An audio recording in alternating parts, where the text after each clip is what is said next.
Maria wiped down the last table of her shift, her feet aching in shoes that had seen better days. The clock on the diner wall read 11:30, and she still had to pick up Sophie from her neighbor's apartment. Mrs. Chen never complained about watching her daughter until late, but Maria hated imposing on the elderly woman's kindness night after night. "Another double tomorrow?" asked Linda, the other waitress closing up for the night. Maria nodded, tucking a strand of dark hair behind her ear. Bills don't pay themselves. The truth was, bills barely got paid even with the double shifts. Maria worked breakfast and dinner rushes 6 days a week at the Riverside Diner, a small place that smelled permanently of coffee and bacon grease. The tips were decent enough when business people came through, but most days she served regulars who nursed single cups of coffee for hours. She grabbed her worn purse from the back room and stepped out into the cool evening air. The walk to her apartment building took 15 minutes past closed shops and the occasional person hurrying home. This neighborhood wasn't dangerous exactly, but it wasn't the kind of place where people lingered after dark either. Mrs. Chen opened her door before Maria could knock. "She's sleeping on the couch," the old woman whispered. "Did her homework, ate the crackers I gave her, then dozed off watching that cooking show she likes." "Thank you so much," Maria said, meaning it with everything in her. "I don't know what I'd do without you. That child is an angel." "Never any trouble."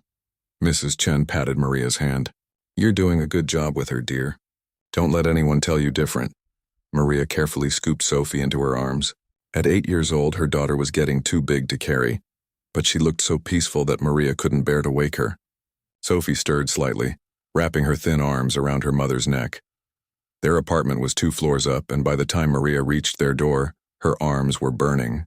She laid Sophie gently on the small bed they shared, pulling the blanket up to her chin. The apartment was tiny, just one room that served as bedroom, living room, and kitchen all at once.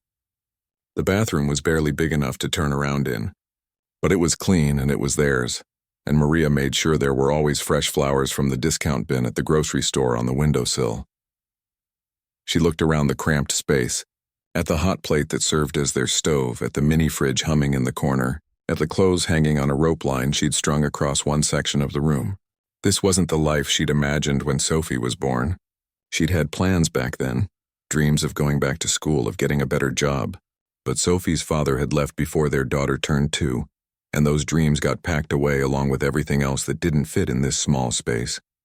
Still, Maria refused to feel sorry for herself. She had Sophie, healthy and happy despite everything. That was more than enough reason to keep going. The next morning came too early, as it always did. Maria made oatmeal on the hot plate while Sophie got dressed in her school uniform, a plaid skirt and white blouse that Maria washed by hand every other night. The uniform had been expensive, but the public school required it, and Maria had saved for 2 months to buy it at the start of the school year. "Mom, it's Friday," Sophie said, her face bright with that particular joy that only 8-year-olds could manage before 7 in the morning. "That it is, sweetheart." Maria smiled, spooning oatmeal into 2 bowls. "So I get my allowance today." Maria's smile faltered for just a second. She'd forgotten. Every Friday she gave Sophie $2, money the girl had been saving in a jam jar for the past month. Maria had been hoping Sophie would forget just this once, because those $2 meant she'd have to skip lunch today, but she couldn't disappoint her daughter. "That's right," Maria said brightly. "You've been very good this week."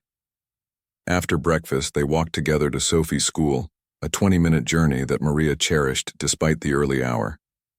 This was their time, when Sophie would chatter about her friends, about what she was learning, about her dreams of becoming a chef someday.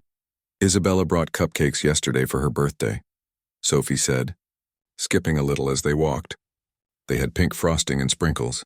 "She gave me 2 because I helped her with math. That was nice of her. I saved one for you in my lunchbox, but it got kind of squished." Sophie looked up apologetically. Maria's heart squeezed. Her daughter was always trying to share whatever little she had. "That's okay, baby. I bet it was delicious anyway." At the school gate, Maria kissed Sophie's forehead and watched her run toward a group of girls near the entrance. Her daughter was laughing, her backpack bouncing against her shoulders, and for a moment, Maria let herself believe that everything was fine, that Sophie didn't notice how they lived, that she was just a normal kid with a normal childhood. But she knew better. Sophie was smart, probably too smart. She knew they didn't have much. She knew her mother worked long hours. She knew they ate the same meals over and over because that's what they could afford. Yet somehow, incredibly, she never complained. She never asked for things she knew they couldn't have. And that broke Maria's heart more than anything. The morning shift at the diner was busy, which was good for tips but murder on Maria's feet. She served plates of eggs and pancakes, refilled coffee cups until her arms ached, and smiled at customers even when they were rude or impatient. By noon, her stomach was growling loudly enough that Linda shot her a concerned look. "You need to eat something," her coworker said during a brief lull. "I'll grab something later," Maria lied. The truth was she'd been grabbing something later for most of the week. There was a certain point where hunger stopped being painful and just became a dull background sensation. And Maria had learned to live in that space. That afternoon, when she picked Sophie up from school, her daughter was practically vibrating with excitement. Mom, guess what?" "What, sweetheart?" "I have enough money." Sophie pulled the jam jar from her backpack. Inside, coins and a few crumpled bills added up to the grand total she'd been saving for. "I can finally buy it." Maria knew exactly what it was. For the past month, Sophie had been eyeing a chocolate bar at the corner store near their apartment. Not just any chocolate bar, but a fancy imported one with hazelnut cream that cost $3.50. To an 8-year-old with $2 weekly allowances, it might as well have been a gold bar. "Are you sure that's what you want to spend it on?" Maria asked gently. "You worked hard for that money." "I'm sure." Sophie's eyes were shining. "I've been dreaming about it every night." They stopped at the corner store on the way home. Mr. Patel, who owned the shop, greeted them warmly. He'd always been kind to Maria, sometimes slipping an extra apple into her bag or pretending not to notice when she was counting pennies at the register. Sophie approached the counter with her jar, carefully counting out the money with the seriousness of someone conducting a major business transaction. Mr. Patel took the coins and bills, then reached behind the counter for the chocolate bar Sophie had been coveting. "For our best customer," he said with a wink, handing it over. Sophie clutched the chocolate bar like it was made of diamonds. All the way home, she kept taking it out of the small paper bag to look at it, running her fingers over the gold wrapper. "Aren't you going to eat it?"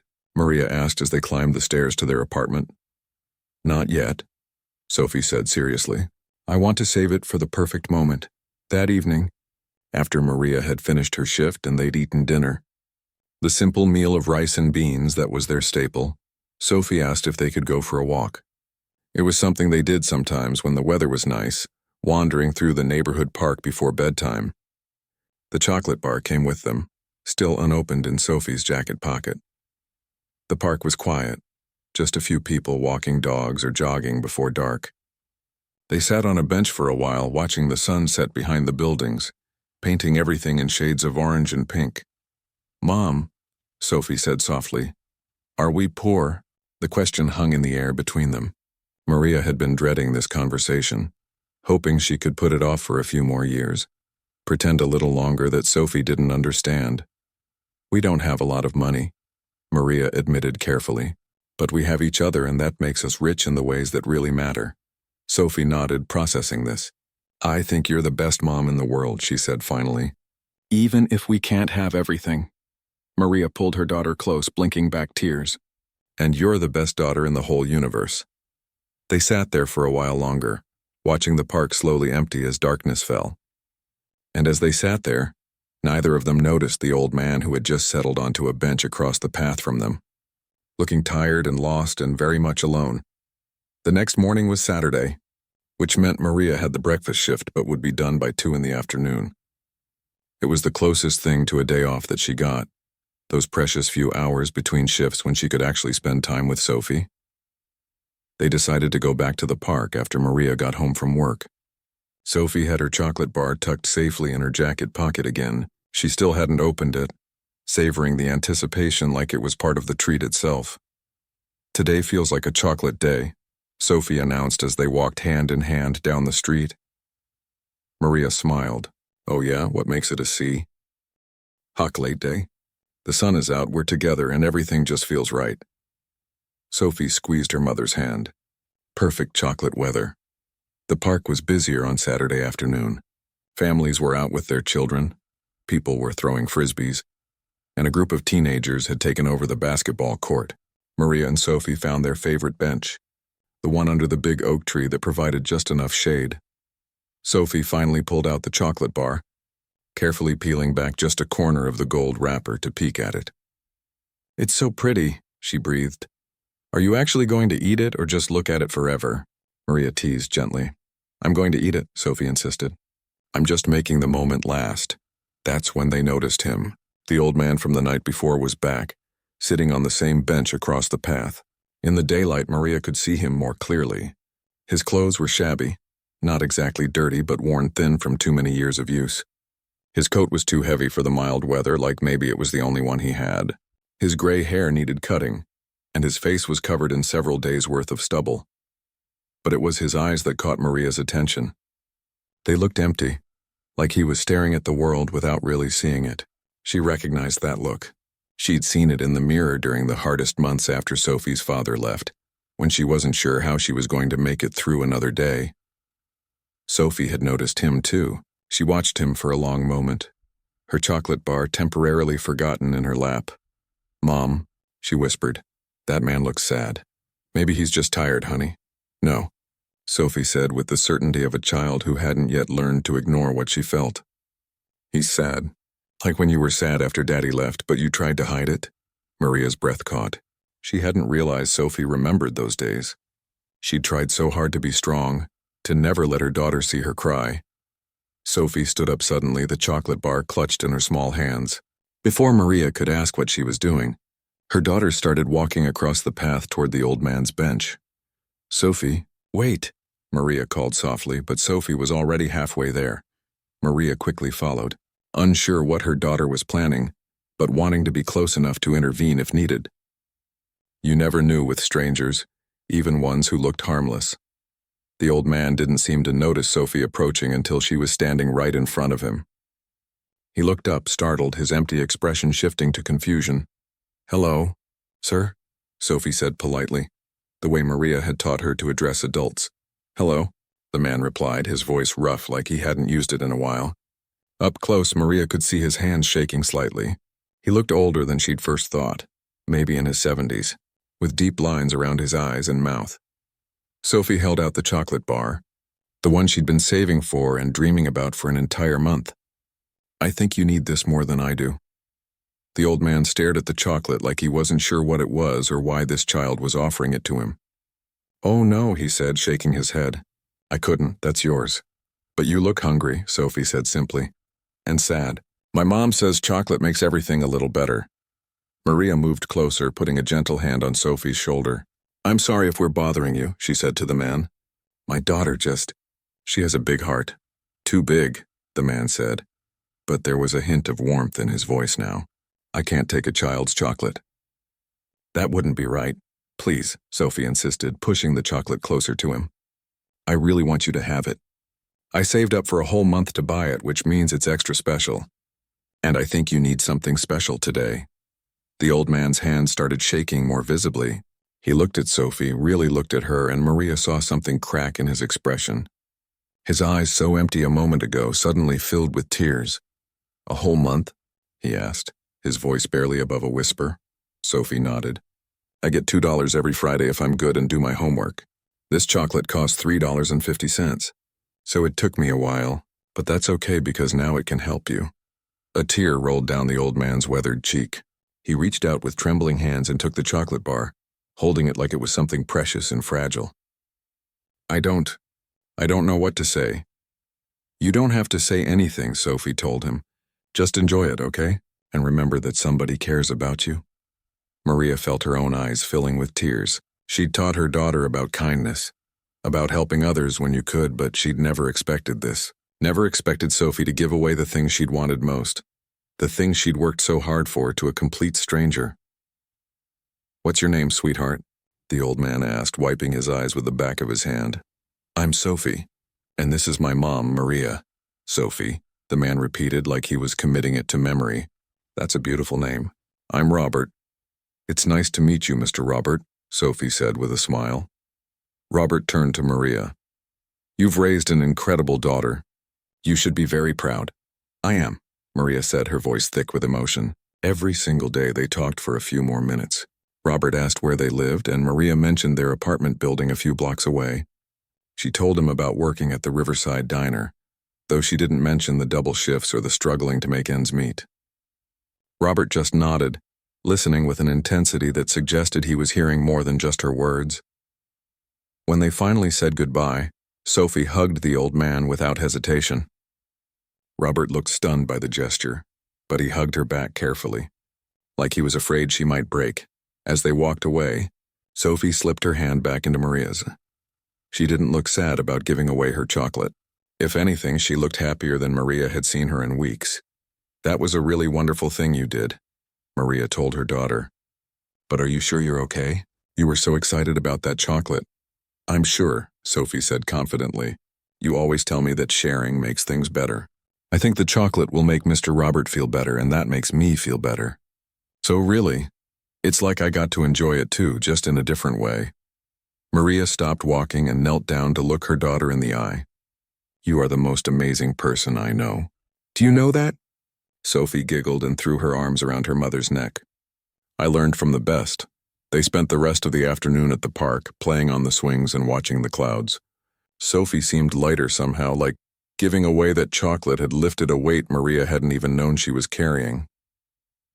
That evening, back in their tiny apartment, Sophie asked, "Mom, do you think Mr. Robert has a family?" "I don't know, honey." "Why? He looked so lonely.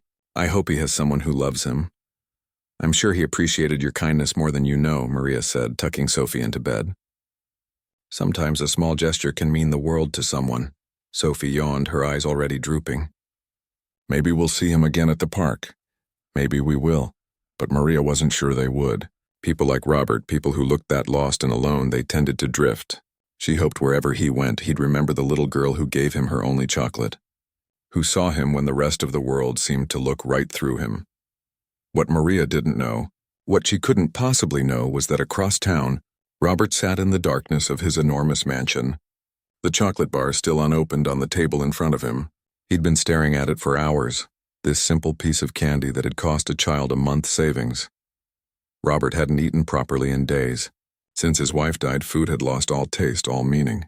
He'd been wandering the city in his old clothes, the ones he'd kept from before he'd made his fortune, trying to feel something. Anything. He'd been testing the world in a way, seeing if anyone would notice him, if anyone would care about an old man who looked like he had nothing. Dozens of people had passed him on that bench. Some had looked at him with pity, others with disgust, most with complete indifference. And then this child, this beautiful little girl who clearly had so little herself, had given him everything she had. Robert picked up his phone for the first time in days. He had people to call, plans to make. Sophie and Maria had reminded him of something he'd forgotten in his grief. They'd reminded him that kindness still existed in the world, that goodness wasn't dead, that maybe, just maybe, he still had a reason to keep going. He carefully unwrapped one corner of the chocolate bar and broke off a small piece. As the sweetness melted on his tongue, he cried, not from sadness this time, but from gratitude, and from a tiny spark of hope that had been missing from his life for far too long. Somewhere across town, Sophie dreamed peacefully, unaware that her simple act of kindness had just changed someone's entire world. And Maria, lying awake beside her daughter, counted her blessings. They might not have much, but they had each other, and they had hearts big enough to help a stranger. That, she thought, was more valuable than all the chocolate in the world. Robert Harrison sat in the leather chair of his home office, the chocolate bar on the desk before him catching the morning light. He'd finally eaten it last night, each piece savored slowly, each bite reminding him of the little girl's face when she'd insisted he take it. The office around him spoke of wealth that most people could only dream about. Original paintings on the walls, furniture that cost more than a car, windows overlooking a garden that require 3 full-time gardeners to maintain. But Robert barely saw any of it anymore. It had all become invisible to him, meaningless, especially after Catherine died. His wife had been gone for 6 months now. 6 months of existing rather than living, of going through motions without purpose. Catherine had been his partner for 42 years, the woman who'd believed in him when he was just a kid with big dreams and empty pockets. Together, they'd built Harrison Properties from nothing. buying their first building with borrowed money and turning it into an empire that now stretched across 3 states. But none of that mattered without her. The money, the properties, the respect, it all felt hollow. Robert had found himself wondering what the point was.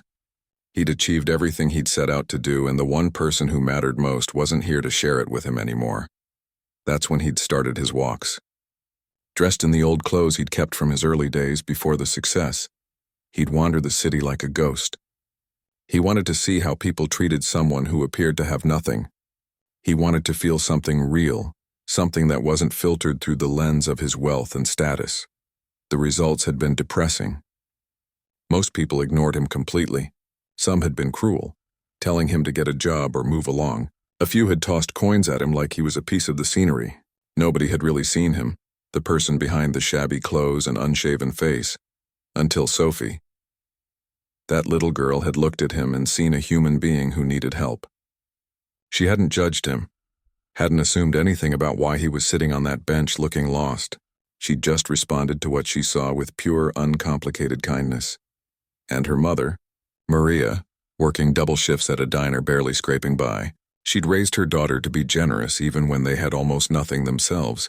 That took strength of character that Robert rarely saw in his world, where people with everything still wanted more. Robert stood and walked to the window. His estate sprawled below, acres of manicured perfection. The fountain in the center courtyard cost more than Maria probably made in 5 years. The thought made him sick. He'd built all of this telling himself he was creating security, building something that would last. But somewhere along the way, he'd lost touch with the struggling young man he'd once been. The one who understood what it meant to choose between paying rent and buying food, who knew the weight of a child depending on you when you weren't sure how you'd provide. Catherine had tried to keep him grounded. She'd insisted on their charitable work, on staying involved in the community. But even that had become clinical over the years, writing checks from a distance, attending galas where wealthy people congratulated each other for their generosity, while wearing watches that could feed a family for a year. When was the last time he'd actually talked to someone who was struggling? Really talked? Not just posed for photos at some company event? He couldn't remember. Robert turned back to his desk and picked up his phone. His assistant, David, answered on the first ring. "Mr. Harrison, good morning. I wasn't expecting to hear from you today." Robert had been avoiding work, avoiding everything really, since Catherine's death.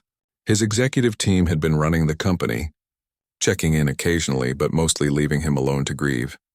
"David, I need you to do something for me." "Of course, sir. Anything." "There's a diner called the Riverside Diner downtown. I need to know everything about it. Who owns it, what their situation is, everything." There was a pause. "The Riverside Diner? I'm not familiar with it." "It's not the kind of place you'd be familiar with," Robert said. "Just find out what you can and call me back." "Right away, sir." Robert hung up and sat back in his chair. He wasn't sure yet what he was going to do, but he knew he needed to see Maria and Sophie again.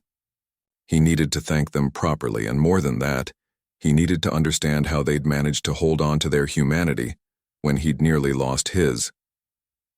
The phone rang less than an hour later. David was nothing if not efficient. "The Riverside Diner is a small independent restaurant," David reported. "It's been struggling financially for years. The owner, Frank Mitchell, has been trying to sell but hasn't found a buyer. The neighborhood isn't great for business anymore. Most of his regular customers are elderly folks on fixed incomes. Not exactly a high-profit demographic. What about the staff? Skeleton crew. 3 waitresses work rotating shifts. One of them is a Maria Santos. Single mother, 1 child, lives in low-income housing about 2 blocks from the diner." Robert closed his eyes. "Maria Santos. So that was her full name. What else?" he asked. "Not much to tell, sir. She's worked there for almost 4 years. Never missed a shift, no complaints. By all accounts, she's a model employee. Her daughter attends the public school nearby. Good grades, no disciplinary issues." "Thank you, David, that's all I needed." "Sir, may I ask what this is about?" "You may not," Robert said, but his tone was softer than usual. "Not yet, anyway. But I promise you'll understand soon." Over the next few days, Robert found himself thinking constantly about what he wanted to do. He couldn't just show up at the diner and reveal who he was. That would be awkward at best, humiliating at worst. Maria had been kind to him when she thought he was just a lonely old man on a park bench. How would she react if she knew he was actually Robert Harrison, one of the wealthiest men in the state? She'd probably be angry, probably think he'd been playing some kind of game, testing her or something. And maybe in a way he had been, though not intentionally. But he couldn't just do nothing either. That chocolate bar, that single act of kindness from a child who had so little, had woken something in Robert that he'd thought died with Catherine. For the first time in months, he wanted to get out of bed in the morning. He wanted to do something, be something more than just a wealthy man waiting to die. Catherine would have loved Sophie. His wife had always wanted children, but it hadn't happened for them. They'd talked about adoption, but the business had always demanded so much time, and then suddenly they were too old, and the years had slipped away. Catherine had thrown herself into supporting children's causes instead. But Robert knew there'd always been a sadness in her that no amount of charitable work could fill. What would Catherine want him to do now? Robert thought he knew.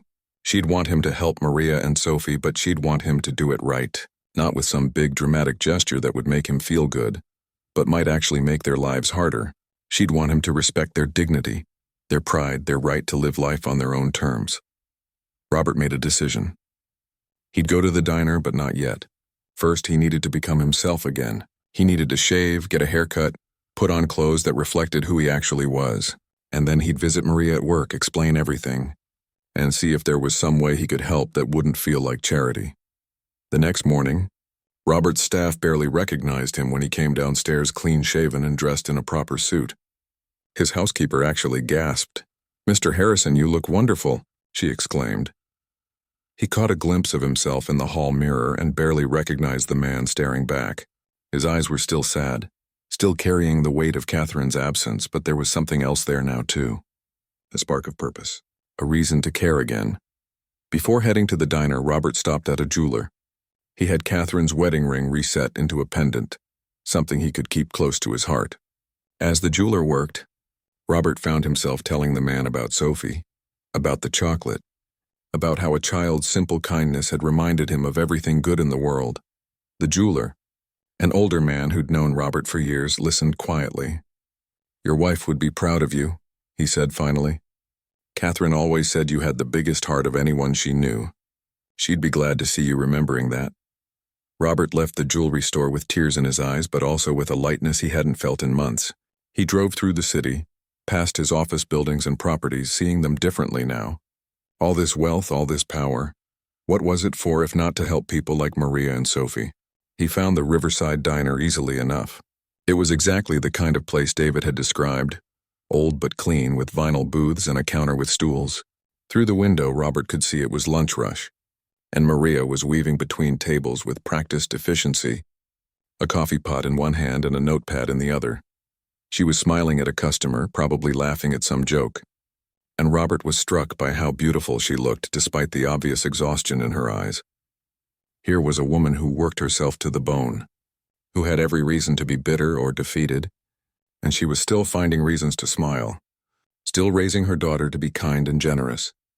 Robert sat in his car for a long time, watching through the window, working up his courage. He'd negotiated million-dollar deals without breaking a sweat, but the thought of walking into that diner and facing Maria made his heart race. Finally, when the lunch rush had died down and there were only a few customers left, Robert took a deep breath, checked his reflection one more time, and stepped out of his car. It was time to stop hiding, time to stop running from the world. It was time to remember that being wealthy didn't mean a thing if you couldn't use that wealth to honor the goodness you found in others. The bell above the diner door chimed as Robert stepped inside. The smell of coffee and grilled food filled the air, and for a moment he was transported back to his 20s, when places like this were where he'd grab breakfast before heading to construction sites. Maria was refilling the sugar dispensers at the counter, her back to the door. Another waitress, an older woman with red hair, looked up from her order pad. "Sit anywhere you'd like, hun," she called out. "Maria will be right with you." Robert chose a booth near the window and sat down, his hands suddenly nervous. He folded them on the table, then unfolded them, then picked up the menu just to have something to do. He wasn't actually reading it. The words blurred in front of his eyes. Maria turned around with a coffee pot in hand, ready to greet her new customer with her usual professional smile. But when she saw him, she froze. The smile faded, replaced by confusion, then recognition, then complete shock. The coffee pot nearly slipped from her hand. "Mr. Robert?" she said, her voice barely above a whisper. He'd been planning what to say, rehearsing it in his head during the entire drive over. But now that she was standing there looking at him like he was a ghost, all those carefully prepared words evaporated. "Hello, Maria," he said. "I'm sorry to surprise you like this. Could we talk for a moment?" Maria glanced around the diner. There were only 3 other customers, all absorbed in their meals. Linda, the red-haired waitress, was watching them with curious eyes. Yes, of course." Maria set down the coffee pot with shaking hands. "Just give me 1 second." She hurried to the back, said something to Linda, then returned and slid into the booth across from Robert. Up close, he could see she was struggling to process what she was seeing. The shabby old man from the park had been replaced by someone in an expensive suit, clean-shaven, looking every bit the successful businessman he was. "You look so different," she finally said. "I almost didn't recognize you." "I owe you an explanation," Robert began. "Actually, I owe you and Sophie much more than that, but an explanation is where I need to start." Maria's hands were folded tightly on the table. "Who are you, really?" "My name is Robert Harrison. I own Harrison Properties. I'm sure you've probably seen the signs around town." Maria's eyes widened. Of course she'd seen the signs. Harrison Properties owned half the commercial real estate in the city. Everyone knew the name. "You're Robert Harrison?" "The Robert Harrison?" He nodded. "But when Sophie gave me that chocolate bar, I was just a sad old man on a park bench. And that's what I needed to be that day." "I don't understand," Maria said slowly. "Why were you dressed like that? Why were you sitting alone in the park looking so lost?" Robert finished for her. "Because I was lost. My wife passed away 6 months ago. Catherine was my everything, my partner, my best friend. When she died, I couldn't see the point of anything anymore. The business, the money, the big house, none of it mattered without her." Maria's expression softened. "I'm so sorry for your loss. I started taking these walks," Robert continued. "Dressed in old clothes, just wandering around. I wanted to see the world differently, I suppose. Or maybe I wanted to see if anyone would see me. The real me. Not my bank account or my reputation. Does that make sense?" "More than you might think," Maria said quietly. "Most people ignored me. Some were unkind. And then there was Sophie." Robert's voice grew thick with emotion. This beautiful little girl who'd saved for a month to buy herself a chocolate bar, and she just gave it away. To a stranger. To someone who looked like they had nothing. Maria's eyes filled with tears. "That's just who she is. She has the biggest heart." "She gets that from you," Robert said. "You're raising her right, Maria. In circumstances that I can only imagine are difficult, you're teaching her what really matters: kindness, compassion, generosity. Those are things money can't buy." "We don't have much," Maria admitted, "but we have each other." "That chocolate bar," Robert said, pulling it from his jacket pocket. He'd saved the wrapper, carefully folded. "This meant more to me than anything anyone has given me in years. Maybe ever. Because it cost Sophie everything she had, and she gave it freely, expecting nothing in return." By now, Linda had abandoned any pretense of working and was openly watching them from behind the counter. A couple at a nearby table had also stopped eating to listen. "Sophie asked about you," Maria said. "She hoped you were okay. She worried you might be lonely." That broke something in Robert. This child, who barely had enough herself, was worried about him. "I was lonely," he admitted. "But your daughter reminded me that there's still good in the world. That there are still people who care about strangers. She gave me a reason to stop hiding." Maria wiped at her eyes. "I'm glad. But I still don't understand why you're here now. Because I want to thank you both properly. And because—" Robert paused, choosing his words carefully. "Because I want to help if you'll let me." "But not with charity. I'm not here to hand you money and make myself feel good. I'm here to offer you an opportunity." Maria's expression became guarded. "What kind of opportunity?" "My company needs an administrative manager for one of our residential properties downtown. It's a real job with real responsibilities. The position pays $55,000 a year plus benefits, including health insurance and a retirement plan." "I think you'd be perfect for it." Maria stared at him. "You're offering me a job." "I am. But only if you're interested and qualified. This isn't charity, Maria." I've been running my business long enough to know that character matters as much as experience. Someone who works double shifts without complaint, who raises a child to be kind and generous despite their circumstances, who smiles at customers even when she's exhausted, that's someone I want on my team. I don't have any experience managing properties, Maria said hesitantly. Neither did I when I bought my first building, Robert replied. Experience can be taught. Integrity can't be. Work ethic can't be. And you clearly have both. Maria was quiet for a long moment, her mind clearly racing. Robert watched emotions play across her face. Hope, fear, suspicion, disbelief. Why would you do this? She asked finally. Really? Is it just because Sophie gave you chocolate? It's because your daughter reminded me who I used to be, before I got so caught up in business that I forgot why I started it in the first place. Catherine and we came from nothing. We built everything from scratch. She never let me forget where we came from, but after she died, I lost sight of it. Sophie brought that back, and I want to honor her kindness by helping her mother build a better life, the same way people helped me when I was struggling. Tears were streaming down Maria's face now. I don't know what to say. Say you'll think about it, Robert said gently. Take some time. Talk it over with Sophie. If you're interested, we can arrange an interview, let you meet the team, see the property, and if you decide it's not for you, that's okay too. Either way, I'm grateful to both of you for what you gave me. Linda couldn't contain herself anymore. She rushed over to the booth, tears in her own eyes. Maria, are you kidding me? This is Robert Harrison. Do you know how many people would kill for this opportunity? Other customers were nodding, murmuring their agreement. The whole diner had been listening to every word.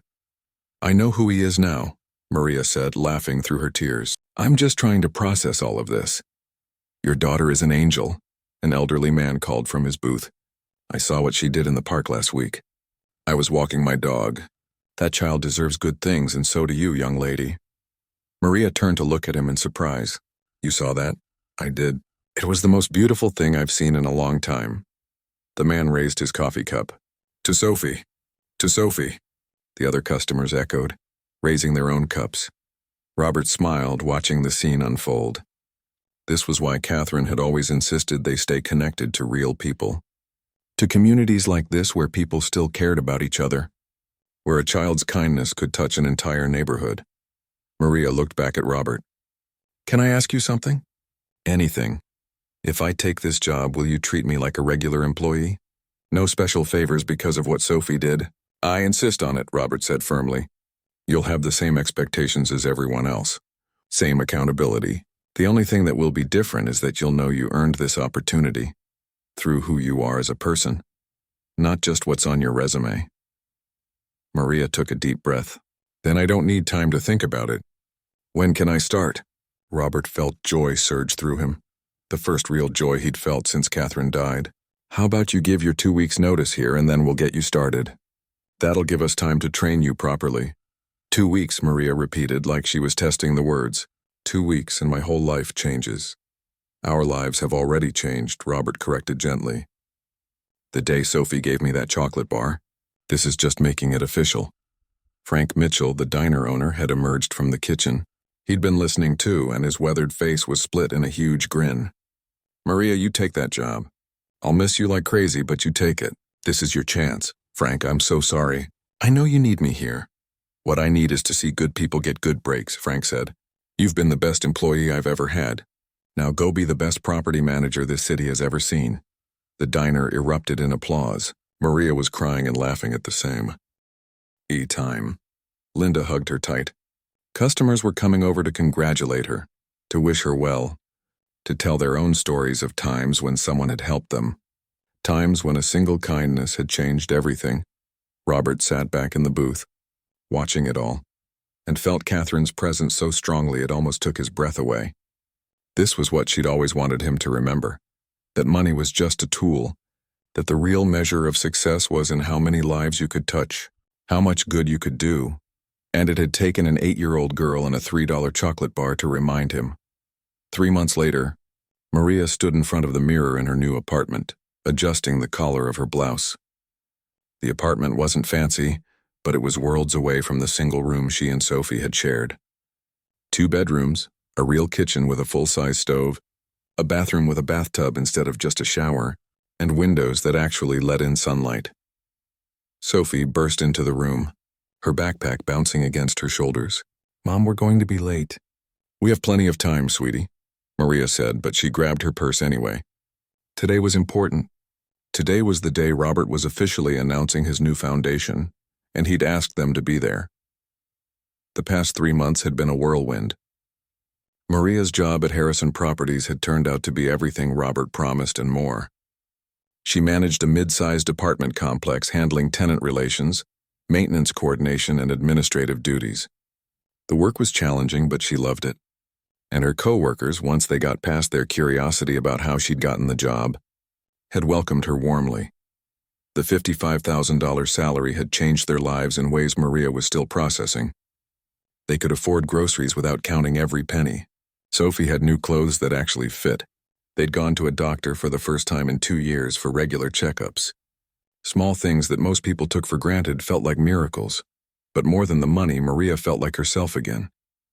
She was using her mind, solving problems, helping people. The tenants in her building appreciated her because she actually listened to them, understood what it was like to struggle to make rent, to deal with a broken heater in winter. "Is Mr. Robert going to be there?" Sophie asked as they walked to the car.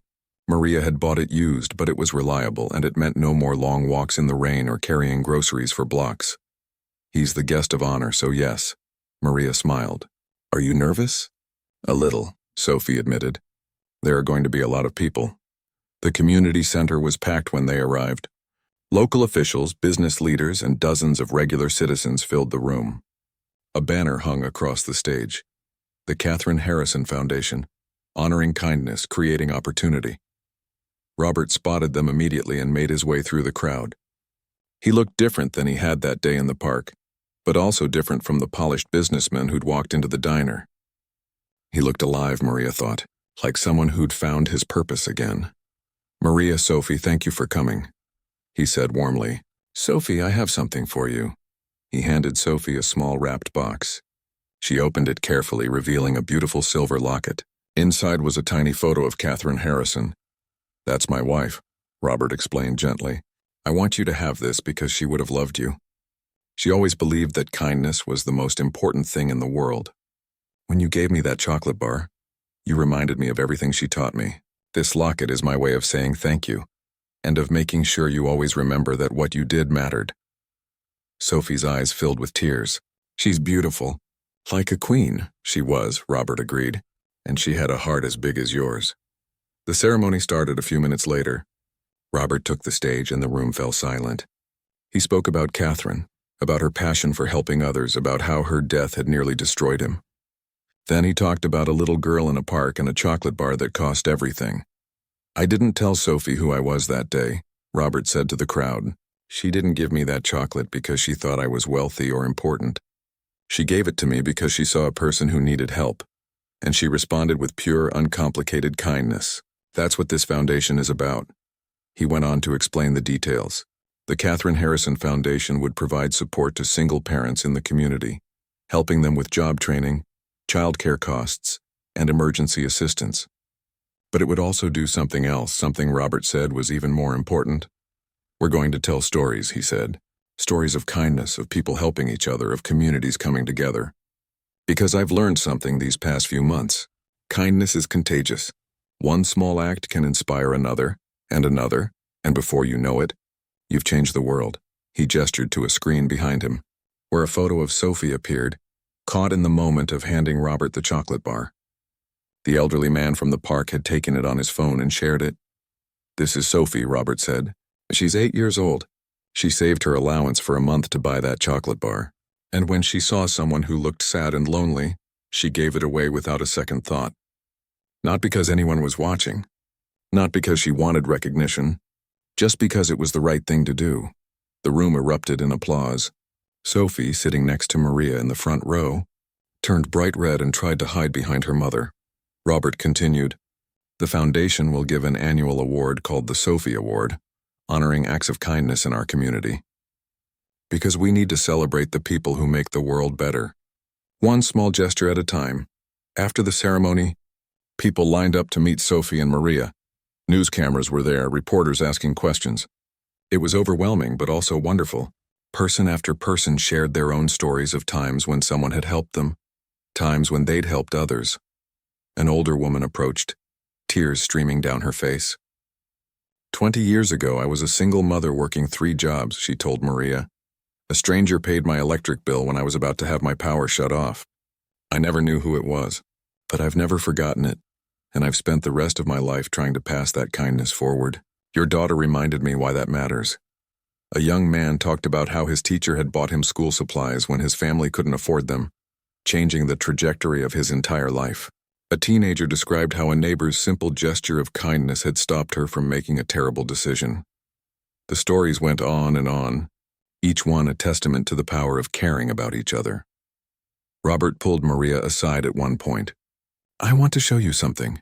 He led her to a quiet corner and pulled out his phone, showing her a news article. This came out yesterday. It's about a businessman in another state who was inspired by Sophie's story. He's starting a similar program to help single parents in his community. Because of Sophie? Maria asked in amazement. Because of Sophie, Robert confirmed. And look at this. He scrolled through dozens of messages and emails. People from all over the country have been reaching out, telling their own stories, asking how they can help in their communities. Your daughter started something, Maria. Something that's spreading. Maria looked across the room at Sophie, who was talking animatedly with a group of children, the locket around her neck catching the light. Her daughter, who'd given away her only chocolate to a stranger, had somehow sparked a movement. I can't take credit for this, Maria said. Sophie is just being herself. Exactly, Robert replied. And that's what makes it so powerful. She wasn't trying to change the world. She was just trying to help one person. But that's how it works, isn't it? We change the world one person at a time. In the weeks that followed, Sophie's story continued to spread. Local schools started teaching about kindness, using her as an example. The chocolate company that made the bar she'd given away sent her a lifetime supply, along with a request to feature her in their advertising. Maria politely declined the advertising, but they kept the chocolate. The foundation took off beyond anyone's expectations. Donations poured in from people who'd been touched by the story. Single parents across the city were receiving support, getting job training, finding childcare. Lives were changing, but perhaps the most unexpected impact was on Robert himself. He'd found a new purpose, a reason to wake up each morning. He still missed Catherine terribly, but now when he thought of her, he felt gratitude instead of just grief. She would have loved this, he thought. She would have loved Sophie and Maria, loved the foundation, loved seeing how one small act of kindness had rippled out to touch so many lives. 6 months after the foundation's launch, Robert invited Maria and Sophie to dinner at his home. They'd become close over the months, not just employer and employee, but genuine friends. Sophie had taken to calling him Uncle Robert, which made his heart swell every time. The mansion intimidated Sophie at first, but Robert had made sure to have cookies and milk waiting for her in the kitchen, served by his housekeeper who'd been instructed to treat the girl like visiting royalty. After dinner, they sat in the garden as the sun set. Sophie was chasing fireflies, her laughter floating back to them on the warm evening air. She's happy, Robert observed.